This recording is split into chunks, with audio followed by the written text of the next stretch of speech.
Thank you very much, Tatiana, and very glad to be in this conversation, being part of this conversation. I know we're running a little bit late, but it's normal in these environments where we're discussing so many interesting topics. And I'm going to go right to the questions. I'm going to start with Mr. Thompson. So, Bitfound is one of the few platforms building real-world federated data models. So, how can Latin American clinical research sites and patient communities leverage federated learning to both protect their data and generate long-term value? Yeah, I think there are lots of things that can be done. Um, I think that from the sponsor's perspective, they understand typically that sites want to keep control of their data, and so from their perspective, it's mostly just about, are they going to get good patients? Are they going to get them quickly? And are they going to get the insights that they need?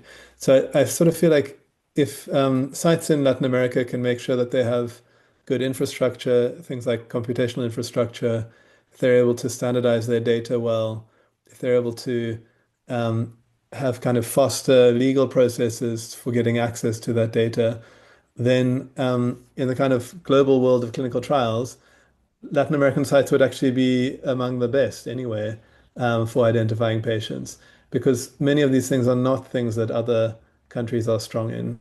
Um, so I think there is an opportunity to have a faster way of finding patients for Latin American sites, which would then draw sponsors to the region.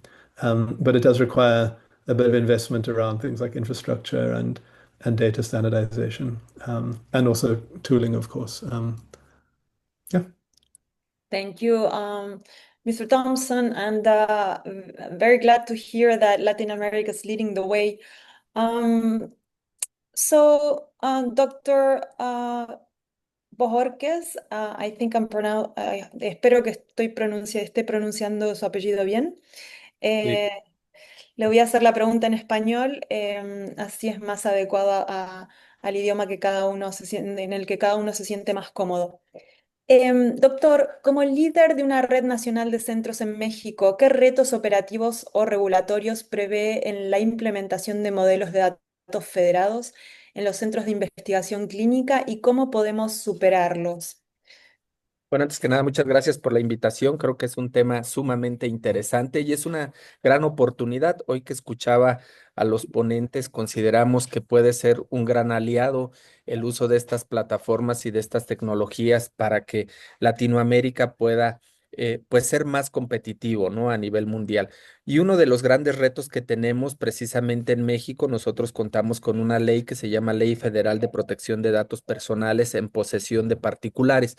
Y creo que aquí va más con el tema de que puedan eh, la interpretación adecuada, ¿no? Creo que la explicación de que hoy se nos dio cómo es que se opera un sistema, pues esto nos permitirá que las demás personas, los demás hospitales puedan colaborar y de esta forma contribuir al reclutamiento de pacientes, ¿no? Que haya claridad de que efectivamente se sigue guardando la confidencialidad de estos datos que son importantes de los pacientes. Creo que este es algo que deberíamos de establecer.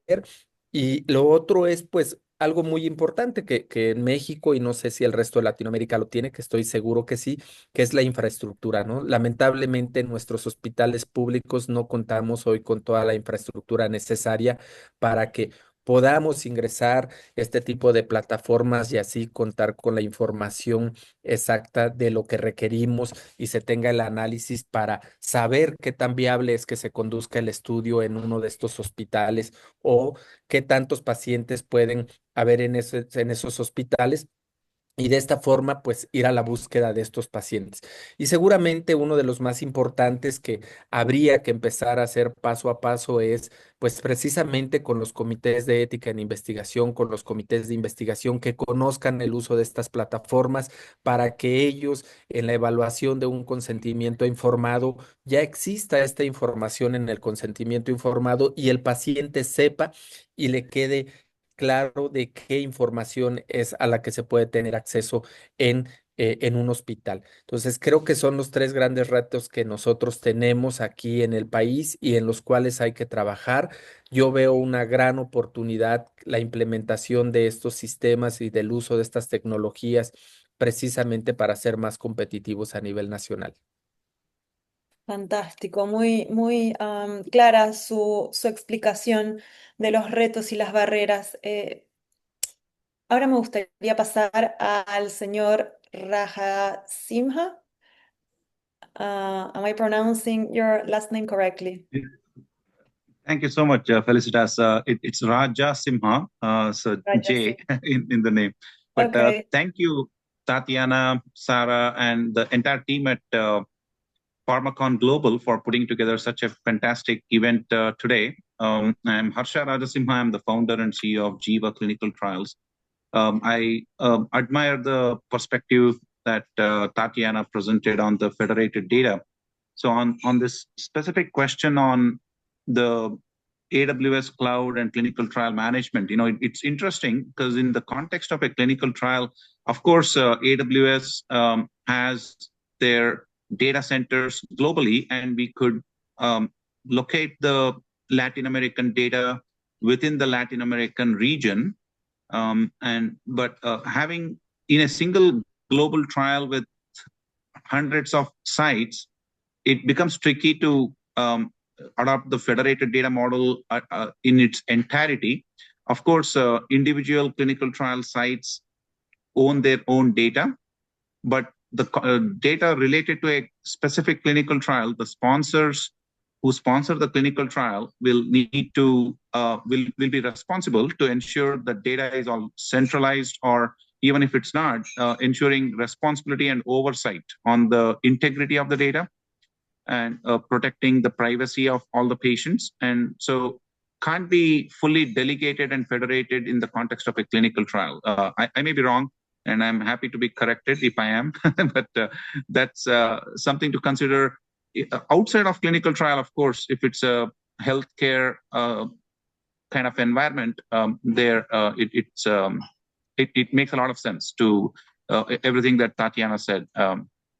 So I think we have taken the approach of supporting single country and multinational studies on AWS cloud, where there is user-friendly interfaces for bringing siloed activities. The fragmentation of data and the tools that have to be stitched together to make a clinical trial successful is very burdensome and highly inefficient.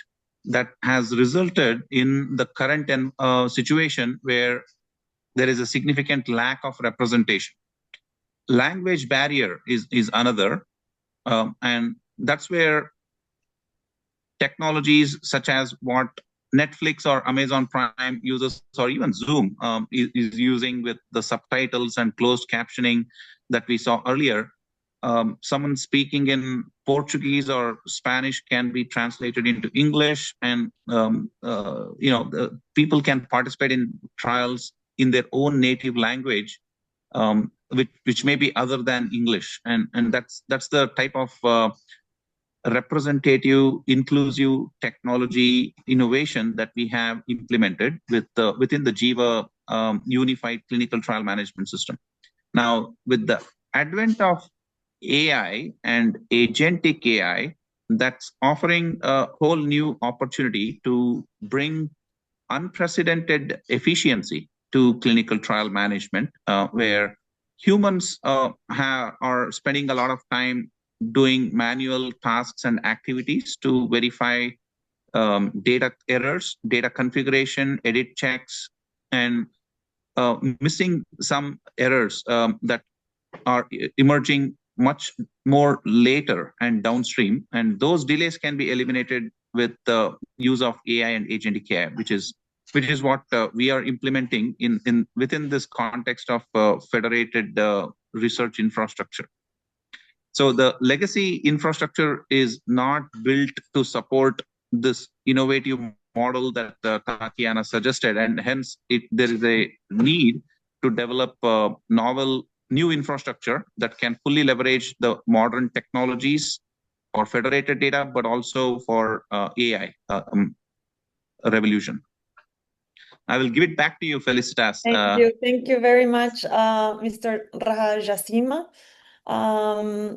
Thank you for your very interesting expose. And now I'm going to go to Elmira Safarova. Elmira, from a patient-centered technology standpoint, what role can platforms like Rarus Health play in enabling secure federated data contributions from rare disease patients while respecting their autonomy and consent? Hi, everyone. Glad to see you. So many thanks, Felicitas, for this question, because for us, it's more about partnership. And Rarus Health is a technology and humanity-based company, and we work with caregivers of children with rare genetic diseases and also adult patients, mostly in Latin America. And Rarus is a platform with patient-faced free app that guide and educate users through their patient journey. And the backend of our platform worked as dynamic real dashboard with anonymized and consented data to help CROs and pharma to plan their clinical trials, marketing, of course, and HD activities. So we have been created to connect pharma with patient voice and their expectations. And of course, we start with informed consent. That is a core of our business, and it's dynamic and transparent and built based on GDPR standards. And our core business and core values that patients understand what kind of data we are collecting and what for. Important that we also teach communities with their data matters.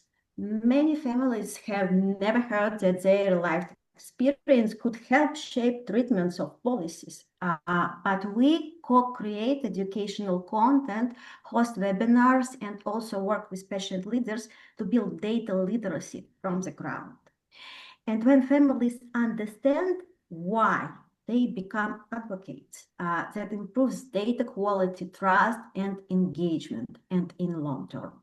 And for contract research organizations and pharma, this is our ethical value proposition, because instead of extracting models and shaping social media or buying health records from brokers, they can access diverse, high quality, and consented data through us. And of course, we are not just enabling data contribution, we redefining what ethical and inclusive research infrastructure looks like in rare diseases. And this is what we think patient-centered technology should and must do. Thank you, Elmira, and also glad to see you, even if virtually. So many interesting topics. I know we have to finish this session, but I would love to see for next year a deeper discussion into this important topic of AI and data sovereignty.